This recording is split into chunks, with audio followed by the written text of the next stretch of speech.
تاسو چې کوم خوراک خپلو بلار به غواګانو ته ورکوئ نو د هغې خوراک په اړه باید تاسو سره ځینې معلومات موجود دي. لومړی دا چې تاسو کومه اندازه ورکوئ د هغې مقدار باید تاسو ته معلوم وي چې تاسو په کومه اندازه باندې دا ورکوئ. دویمه دا ده چې کوم خوراک تاسو ورکوئ د هغې کې د اوبو اندازه باید تاسو ته معلوم وي چې وچ مواد په کوم اندازه دي، ځکه په وچو موادو کې پروټین شته او موږ د پروټین د محاسبې دپاره په خوراکه کې موږ څنګه کوو د هغې نه اوبه وباسو، یوازې وچ مواد د هغې حسابو. مثلا په بوسو کې په هر کیلو بوسو کې څومره وچ مواد دي؟ 0.9 کیلو وچ مواد دي، یعنی 10% پکې اوبه دي او 90% پکې څه دي؟ وچ مواد دي. اوس موږ څنګه کوو؟ کله چې محاسبه کوو نو موږ اوبه په دې محاسبه کې نه حسابو. اوس راځو مثلا موږ د خپلو بلاربو غواګانو ته 4 کیلو بوس ورکوو، د غنمو بوس.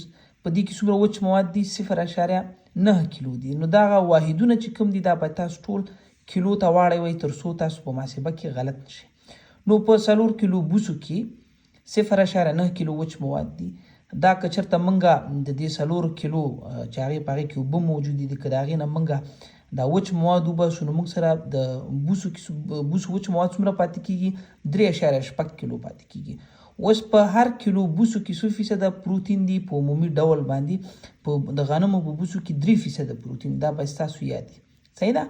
نو اوس راځو په 3.6 کیلو وچو موادو د بوسو کې چې د 4 کیلو نه لاسته راغلي دي څومره پروتین به موجود ولري؟ دا به تاسو چې وکړئ د فیصدۍ نه وباسئ، په 100 تقسیم کړئ. کله چې په دې کې ضرب کړئ نو څومره پاتې کېږي؟ 108 ګرامه. نو که چېرته تاسو 4 کیلو بوس غوا ته ورکړئ نو تاسو سره په کومه اندازه باندې پروتین لاسته راځي؟ 108 ګرامه پروتین تاسو راځي. اوس راځو په همدې ترتیب باندې رشقې ته.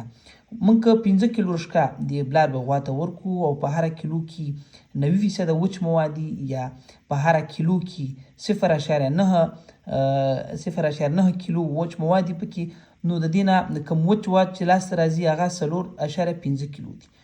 اوس موږ که چېرته خپل ارقام ولرو، موږ ته دا معلومات دي چې زموږ رشقه کې څو فیصده پروتین دی، هغه فیصدي به راواخلو، په چې کې به ضرب کړو، په دې کې به ضرب کړو په دې عدد کې.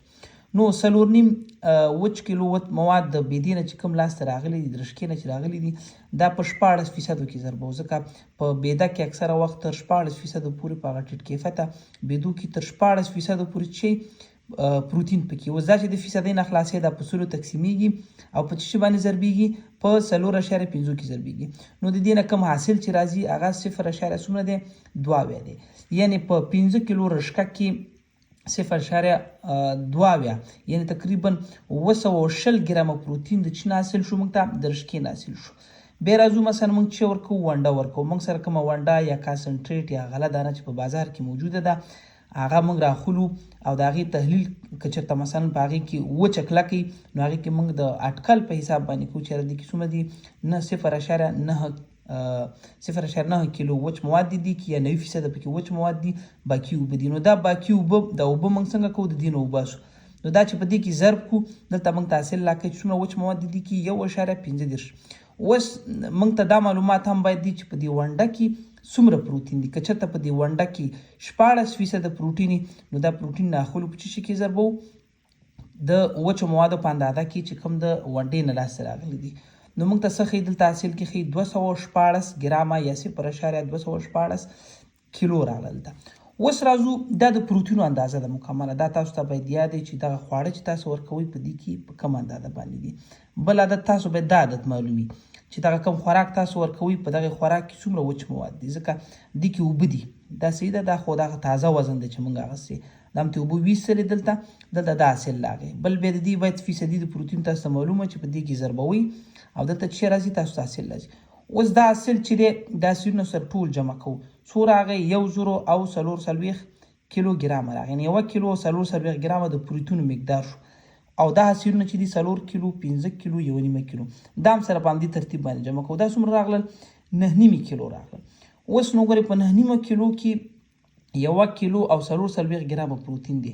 اوس که غواړو چې دا فیصدۍ ته واړو نو دا چې کوو 100 د 9.5 لاندې لیکو او په څو کې ضربو؟ په 1.4 کیلو کې ضربو.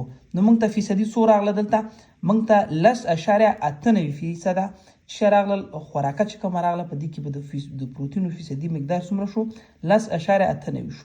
اوس که تاسو دا مقدار زیات کړئ کم یې کړئ حتما په دې کې چې راځي تغییر راځي.